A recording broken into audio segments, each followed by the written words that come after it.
Olá, queridos amigos. É uma alegria muito grande estarmos juntos aqui novamente, desejando que a paz do Divino Mestre possa estar em todos os nossos corações, né? Dando continuidade aos estudos do livro Nosso Lar, hoje nós vamos estudar o capítulo 14. Este capítulo 14 é intitulado Elucidações de Clarencio. Mas antes de falarmos exatamente do capítulo 14, vamos lembrar que no capítulo anterior, André Luiz marcara uma entrevista com o ministro Clarencio, e o ministro Clarencio atendeu primeiramente uma senhora que fora pedir para que fosse autorizada a atender seus familiares, ajudar seus familiares, e logo a seguir André Luiz seria atendido. E Clarencio admitia, naquela entrevista, as duas pessoas, ele e a senhora, estavam naturalmente no mesmo ambiente ali da entrevista. E essa senhora, coitada, ela tentara todo tipo de trabalho em nosso lar e todos os trabalhos que lhe foram oferecidos, ela começava e recusava. Ela não aceitava nenhum tipo de trabalho, sempre colocando críticas negativas, né, às oportunidades de trabalho. Então, o Clarencio teve que ser muito firme com ela. Falou, não podemos autorizar o seu pedido de querer ajudar os familiares, se a senhora nada fez ainda em benefício da senhora própria, né? A senhora não construiu simpatia em volta da senhora, a senhora não trabalhou no bem para que as pessoas pudessem ser agradecidas à senhora, e a senhora está aqui em nosso lar já há 6 anos, praticamente sem prestar quase nenhum serviço de apoio à colônia. Portanto, eu peço que a senhora retorne, né, ao seu local de repouso, que há um local de repouso que ela está, e a senhora medite melhor, porque a senhora está em condições de trabalhar. Mas tudo que lhe oferecemos, a senhora rejeita. Enfim, foi uma entrevista assim, um tanto embaraçosa para o André Luiz que ouvia, e o Clarencio, pela grande experiência que ele tinha, né, no contato, na avaliação da personalidade das pessoas, entendeu que realmente aquela senhora precisava de prestar serviços primeiro à colônia para depois ter direito de solicitar alguma coisa. Pois bem, André Luiz ficou um pouco envergonhado, tímido diante daquela situação, mas ele aprendera alguma coisa naquela entrevista.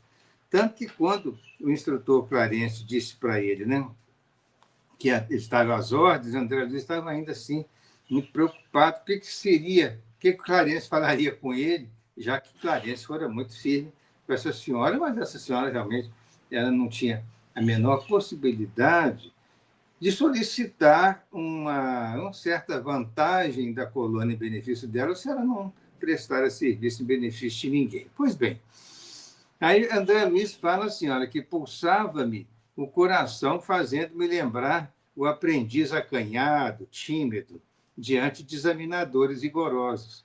E vendo aquela mulher em lágrimas e ponderando a energia serena do ministro do auxílio, tremia dentro de mim mesmo, arrependido de haver provocado aquela audiência. Ele estava até envergonhado. Será que eu não me precipitei de pedir essa audiência para tentar algum trabalho em nosso lar? Talvez não seja cedo, ele pensando. Não seria melhor calar, aprendendo a esperar deliberações superiores? Não seria presunção da minha parte pedir atribuições de médico naquela casa, onde permanecia como enfermo? A sinceridade de Clarence para com a irmã que me antecedera despertara-me raciocínios novos.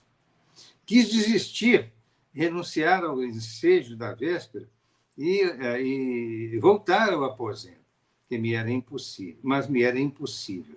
O ministro do auxílio, como se adivinhasse meus propósitos mais íntimos, exclamou em tom firme, pronto a ouvi-lo. Quer dizer, André Luiz, isso é uma situação até perfeitamente natural da gente compreender. Ele já recebera alta, né, hospitalar e ele estava sentindo vontade de voltar ao trabalho. Só que, no primeiro momento, ele pensou em pedir um trabalho de médico, em atender doentes em nosso lar, que é o que ele fizera durante a sua vida, durante 15 anos. Mas vamos ver aqui o que vai acontecer nesse diálogo, que é um diálogo bastante produtivo.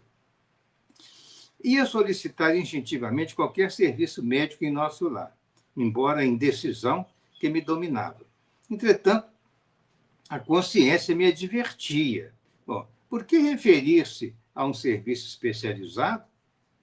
Não seria repetir os erros humanos dentro dos quais a vaidade não tolera outro gênero de atividade, senão o correspondente aos preconceitos dos títulos acadêmicos? Esta ideia equilibrava-me a tempo. Bastante confundido, falei. Quer dizer, ele ia pedir para um trabalho médico, mas na memória ele pensou, mas será que é o momento de pedir isso? Será que eu estou em condições de fazer isso? Então, a consciência o advertiu de tal forma que ele disse assim: tomei a liberdade de vir até aqui e rogar seus bons ofícios para que me reintegre no trabalho. Ando saudoso dos meus mistérios, agora que a generosidade de nosso lar me conduziu à bênção da harmonia orgânica, ou seja, ele estava se sentindo plenamente restabelecido. Qualquer trabalho útil me interessa desde que me afaste da inação. Quer dizer, eu não quero ficar, né, assim, numa situação sem trabalho algum, aguardando indefinidamente. Eu quero trabalhar. No fundo, era isso que ele estava dizendo. Mas, ao mesmo tempo, foi bom que ele disse assim: qualquer trabalho útil me interessa. Porém, Clarence fitou longamente a identificar as intenções do André Luiz, e aí ele disse: já sei. Verbalmente, pede qualquer gênero de tarefa, mas, no fundo, sente falta dos seus clientes, do seu gabinete, da paisagem de serviço com que o Senhor honrou sua personalidade na Terra. Então, o Clarence ele era profundo conhecedor da personalidade humana, dos desejos humanos. Ele entrava ali profundamente como um analista hábil e experiente, né?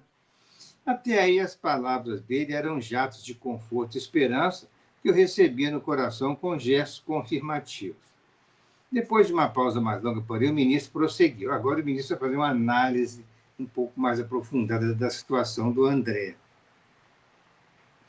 Convém notar, todavia, que às vezes o Pai nos honra com a sua confiança e nós desvirtuamos os verdadeiros títulos de serviço. Você foi médico na Terra, cercado com todas as facilidades no capítulo dos estudos.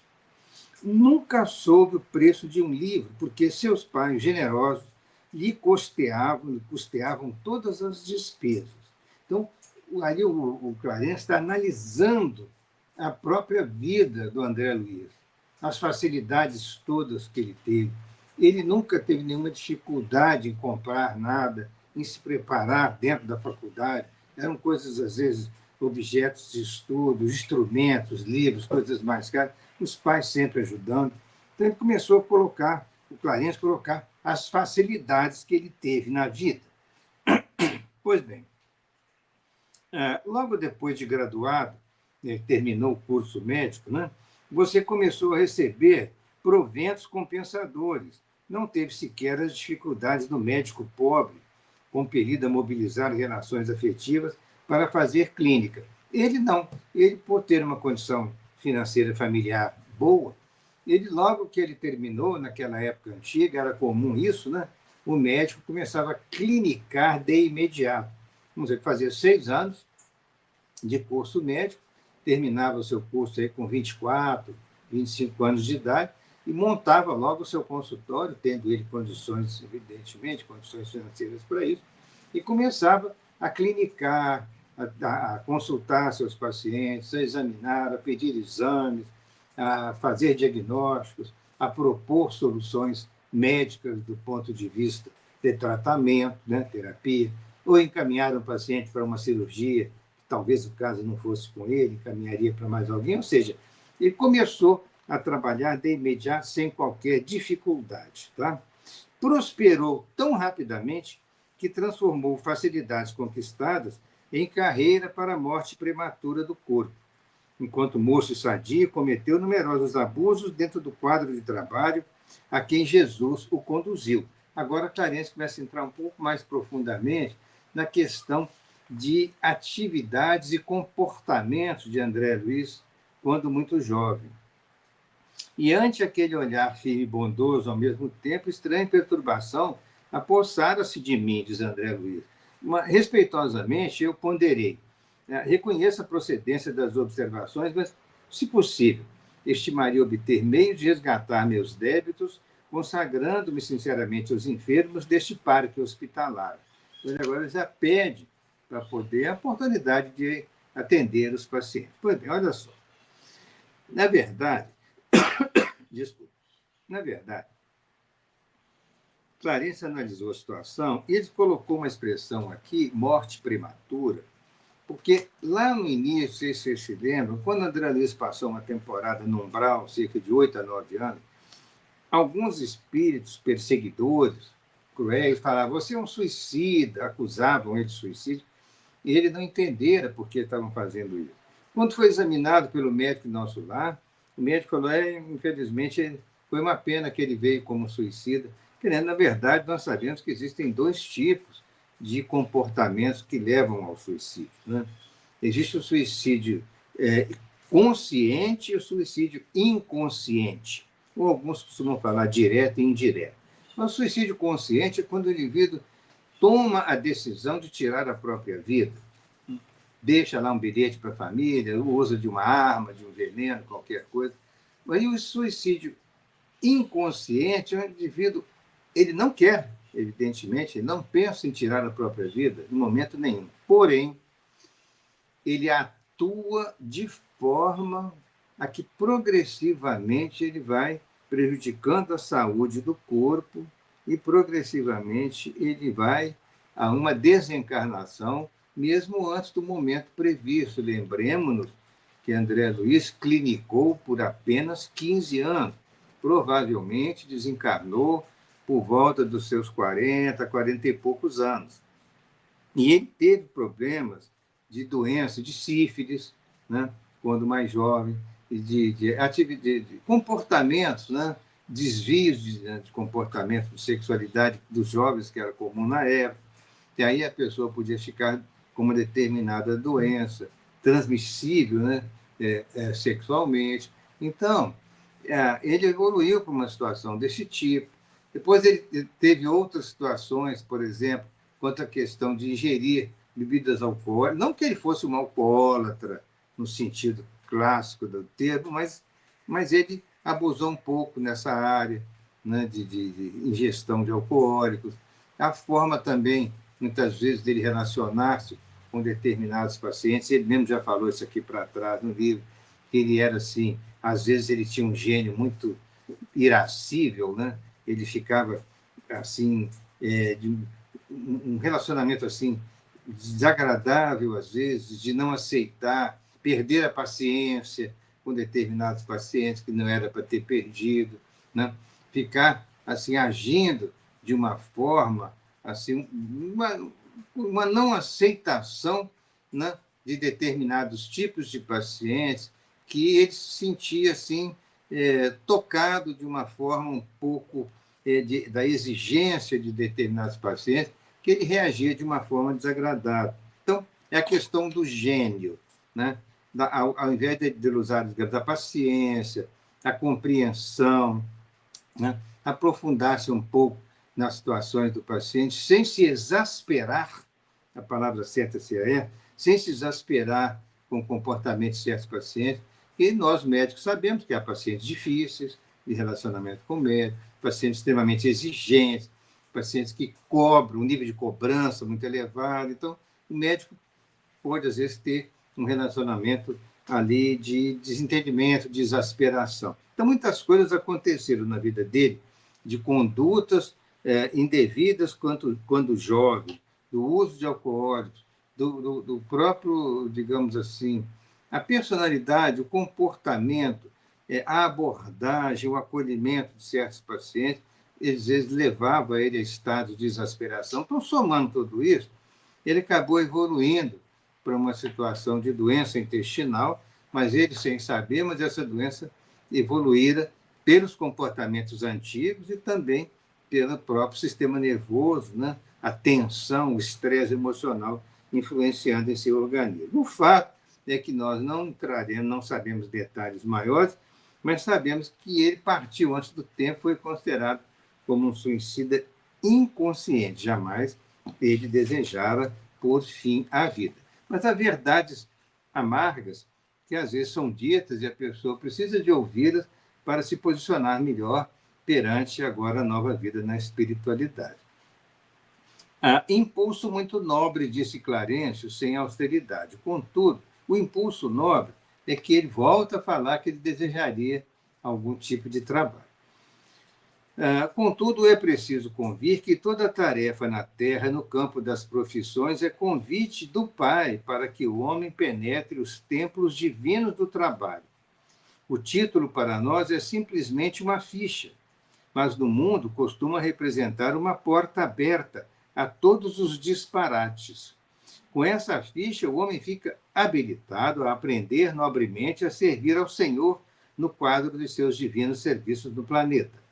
Tal princípio é aplicável a todas as atividades terrestres, excluída a convenção dos setores nos quais se desdobra. Meu irmão, você recebeu uma ficha de médico, penetrou o templo da medicina, mas a sua ação lá dentro não se verificou em normas que me autorizem a endossar seus atuais desejos. Como transformá-lo de um momento para outro em um médico de espíritos enfermos, quando fez questão de circunscrever suas observações exclusivamente na esfera do corpo físico? Ou seja, você não tem ainda experiência de cuidar do corpo espiritual, vamos dizer assim, né? Não nego sua capacidade de excelente fisiologista, mas o campo da vida é muito extenso. Que me diz de um botânico que alinhasse definições apenas pelo exame das cascas secas de algumas árvores? Grande número de médicos na Terra prefere apenas a conclusão matemática, a conclusão estatística, diante do serviço de anatomia, de fisiologia, de clínica médica. Concordemos que a matemática é respeitável, mas não é a única ciência do universo. Como reconhece agora, o médico não pode estacionar em diagnósticos e terminologias. Há que penetrar a alma, sondar-lhe as profundezas. Muitos profissionais da medicina no planeta são prisioneiros das salas acadêmicas, porque a vaidade lhes roubou a chave do cárcere. Raros conseguem atravessar o pântano dos interesses inferiores, sobrepor-se a preconceitos comuns, e para essas exceções reservam-se as zombarias do mundo e o escárnio dos companheiros. Olha só. Em resumo, nesta página agora lida, o Clarencio estava chamando a atenção do André Luiz falar da nobreza do exercício de qualquer profissão na Terra. Que quando nós nos preparamos aqui na Terra para o exercício de algum trabalho, nós estamos sendo amparados pelas leis divinas para que nós possamos produzir algo de útil, algo que pudesse trabalhar favoravelmente com o amparo das leis superiores divinas. Porém, se o indivíduo termina um curso e se sente profundamente vaidoso por ter conquistado aquele título e tem aquele orgulho, eu sou médico, eu estou numa posição superior às outras criaturas, coisas desse tipo assim podem passar na cabeça de pessoas menos avisadas. Ele está chamando a atenção de que toda oportunidade de serviço é apenas uma ficha perante as leis divinas e que compete a nós, que recebemos esta oportunidade de trabalho, que nós façamos esse trabalho sem sermos envolvidos pelo orgulho, pela vaidade, pelo egoísmo, pela cobiça de enriquecimento rápido, coisas as mais variáveis que podem acontecer de forma de comportamentos indevidos em nossas existências e não atuarmos conforme os desígnios do Pai. Então, o que ele estava dizendo para o André Luiz, em outras palavras, era o seguinte: olha, André, você teve a oportunidade da medicina, isso foi bom, mas isso não quer dizer que você tenha que ficar vaidoso porque você terminou um curso médico. Não, você é um servidor de Deus. você trabalha para o Pai, você teve todas as oportunidades na Terra para desenvolver um trabalho. Então, era preciso não somente preocupar com a parte técnica exclusivamente, mas era preciso penetrar a alma, sondar as profundezas das almas das criaturas. Isso, ele não tinha tido a oportunidade de fazer isso na Terra, e seria a medicina olhando o ser humano como um irmão, né? Como uma outra pessoa que tem as mesmas necessidades nossas, que tem as dificuldades que nós enfrentamos e que está no momento sofrendo, não é? Então, neste caso, nós teríamos que agir dentro das leis, como Jesus disse, né? Amar a Deus sobre todas as coisas e ao próximo como a si mesmo. Então, esse amar ao próximo a si mesmo é o médico, ao exercer a profissão, olhar, né? Com um espírito de bondade, com acolhimento, né? Com a compreensão de que aquela criatura é uma criatura que está fragilizada, que está necessitada de um envolvimento carinhoso para que não pensemos somente na parte técnica, exclusivamente, e sermos muito rígidos com o paciente. Olha, você tem um câncer, eu não posso lhe dizer qual é o seu futuro, coisas dessa natureza. Eu estou exagerando um pouco aqui na afirmativa, mas é verdade, a gente às vezes vê médicos que são muito rígidos, né? Não medem muitas palavras para dizer ao paciente uma coisa grave, e às vezes o paciente se sente muito sofrido com aquela situação que ele está enfrentando.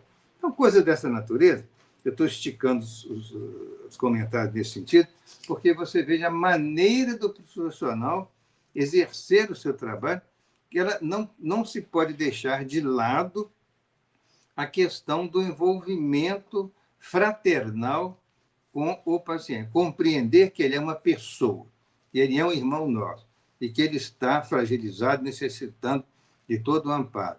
Eu não vou ficar preocupado com ele como mais um número, como um conjunto de exames e diagnósticos e imagens. Não. Eu estou olhando como uma pessoa humana carente e necessitada. É nesse sentido que o Clarence estava falando para ele aqui. Conforme deduz, aí o André Luiz falou assim: fiquei atônito porque eu não conhecia tais noções de responsabilidade profissional. Assombrava minha interpretação do título acadêmico, reduzida à ficha de ingresso em zonas de trabalho, para cooperação ativa com o Senhor Supremo. Incapaz de intervir, aguardei que o ministro do auxílio retomasse o fio das elucidações. André, eu nunca tinha pensado que ele então foi Deus que me deu essa oportunidade na vida, então eu teria que trabalhar de acordo com as leis de Deus, com o que Jesus nos ensinou, seria mais ou menos essa situação. Conforme deduz, continuou Clarence, não se preparou convenientemente para o serviço daqui. Generoso benfeitor, atrevi-me a dizer, compreendo a lição e curvo-me à evidência.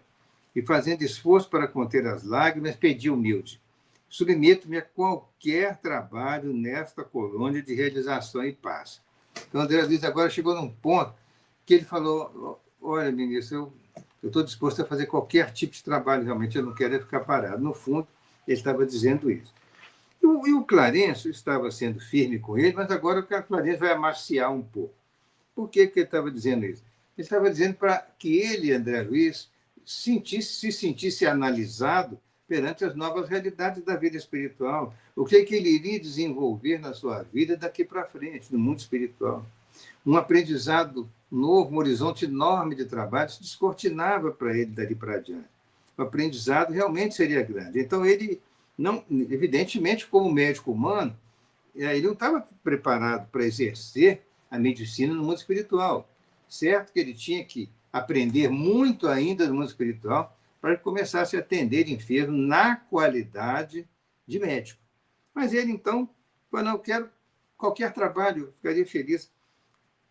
Com um profundo olhar de simpatia, o ministro Clarence respondeu, meu amigo, não possuo apenas verdades amargas. Agora, Clarence vai suavizar um pouco a conversa com ele. Tenho, igualmente, palavra de estímulo. Não pode ainda ser médico em nosso lar, mas poderá assumir o cargo de aprendiz oportunamente. Sua posição atual não é das melhores, entretanto, é confortadora pelas intercessões chegadas ao Ministério do Auxílio a seu favor. Claro, Clarence estava dizendo uma coisa para ele lógica. Você ainda não poderá ser médico no nosso lar. Ela não tinha conhecimento para isso. Porém, oportunamente você poderá ser um aprendiz. Ao dizer aprendiz, ele está abrindo, né, um horizonte de trabalho para o André Luiz aqui. Porque muitos pedidos têm chegado em seu benefício aqui no Ministério do Auxílio. Aí ele fica muito feliz, fala assim, minha mãe, pergunta, né? Já muito alegre ali com a situação, quem sabe minha mãe está pedindo por mim. Perguntei, inebriado de alegria. Sim, esclareceu o ministro, a sua mãe e outros amigos, no coração dos quais você plantou a semente da simpatia. Olha que interessante. No exercício das nossas profissões, sejam elas quais forem, nossos trabalhos em geral, nós podemos plantar a simpatia, que colheremos futuramente, né, o resultado do nosso plantio. Né? Logo após a sua vinda, pedi ao Ministério do Esclarecimento, lembremos que há o Ministério do Esclarecimento, providenciasse a obtenção de suas notas. E examinei atentamente. Quer dizer, informações que o Ministério do Esclarecimento tinha sobre a vida de André Luiz. Né? O caso André Luiz, o relacionamento familiar, o relacionamento profissional, tudo, né, o Ministério do Esclarecimento tinha sobre ele. Examinei atentamente nesses arquivos. Muita imprevidência da sua parte, numerosos abusos e muita irreflexão. Mas, nos 15 anos da sua clínica, também proporcionou receituário gratuito a mais de 6.000 necessitados. Olha só, né? 6.000 necessitados e tinha providenciado atendimento gratuito para eles. Né? Ele continua dizendo, na maioria das vezes, praticou esses atos meritórios absolutamente por troça.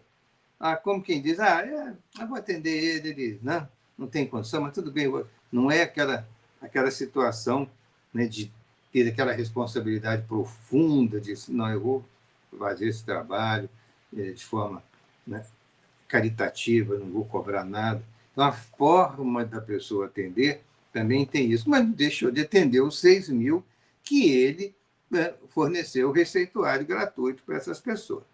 Desses beneficiados, olha que coisa interessante aqui, né?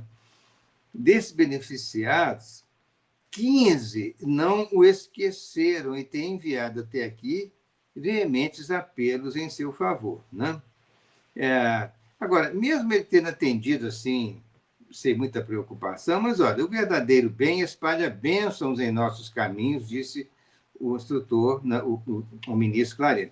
Tanto é que 15, olha só, dos 6.000 que foram atendidos, 15 apenas estavam pedindo em benefício dele. Mas não tem importância, porque os outros igualmente foram atendidos. E o bem foi feito. Né? Pois bem. Devo esclarecer, no entanto, que mesmo o bem que proporcionou aos indiferentes e aqueles que não se tornaram agradecidos, não tem problema, que esse bem surge aqui a seu favor.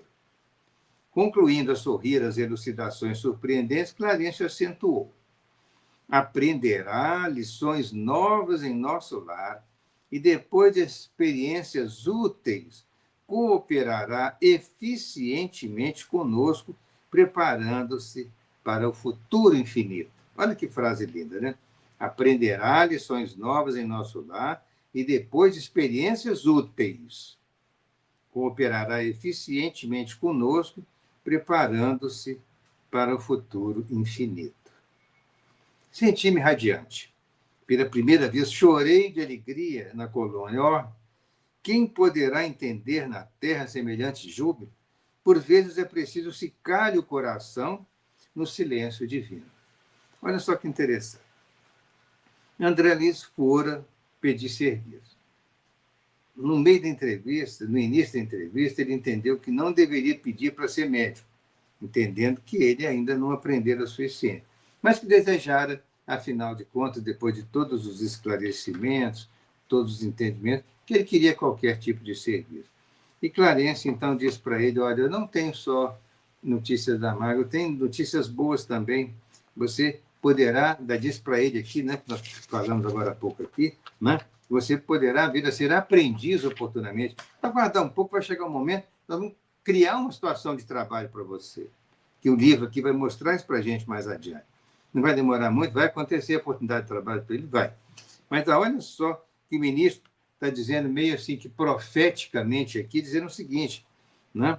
Que aprenderá lições novas em nosso lar e depois de experiências úteis cooperará eficientemente conosco, preparando-se para o futuro infinito. Essa entrevista deve ter ocorrido lá por volta do ano de 1939, 1940. Vejam que 4 anos depois, André Luiz estava publicando o Nosso Lar através de Chico Xavier, com o apoio de Emmanuel. Olha só, nós estamos falando que em 4 anos ele publicou, ele passou psicograficamente, né, o livro Nosso Lar para o nosso Chico Xavier, evidentemente, sob, né, o amparo de Emmanuel. Mas, então, ele começou a trabalhar depois, o aprendizado foi tão eficiente, ele conquistou uma posição tão significativa que depois passou a trabalhar no Ministério da Comunicação. Daí para diante, ele tornou-se, né, um verdadeiro repórter do mundo espiritual. Quantos livros maravilhosos ele passou da coleção André Luiz, pelo Chico Xavier, no período de 1944 até o final dos anos 60, até o início dos anos 70, mais ou menos, onde ele produziu. Final dos anos 60, por aí assim, ele trabalhou. Então, 44, 50, uns 20 e poucos anos de trabalho intensivo na produção psicográfica, trazendo essas maravilhas de estudos que nós estamos agora começando a trabalhar com vocês aqui, para todos nós possamos aprender em conjunto, não é verdade? Então, certamente ele está muito agradecido, ele sabe que novos horizontes de trabalho vão se abrir para ele, e ele é um coração profundamente dedicado ao aprendizado e ao trabalho. Tanto é que, então, logo que ele começa a trabalhar, ele vai ser beneficiado, né, com um aprendizado bem amplo e vai ter a oportunidade de, depois dessa entrevista, em apenas 4 anos, já sair o primeiro livro, né, de sua autoria espiritual. Claro que André Luiz tinha toda uma assessoria, né, do mundo espiritual. Não vou dizer que o conhecimento que está aqui é só dele exclusivamente, não, porque tinha todo o amparo, né, até porque Emmanuel, que coordenava todo o trabalho, né, psicográfico através do Chico, mas o trabalho é de André Luiz, porém, é amplificado, né, intensificado pelos conhecimentos e profundamente de qualidade doutrinária evangélica que estão contidos em seus livros, além das informações todas do mundo espiritual, informações de grande importância para ampliar a nossa compreensão da vida após a morte. Então, ficam aqui essas palavras aos nossos queridos irmãos, vão meditar sobre isso, e até o nosso próximo estudo, desejando que a paz do Cristo reine em nossos corações. Muito obrigado a todos.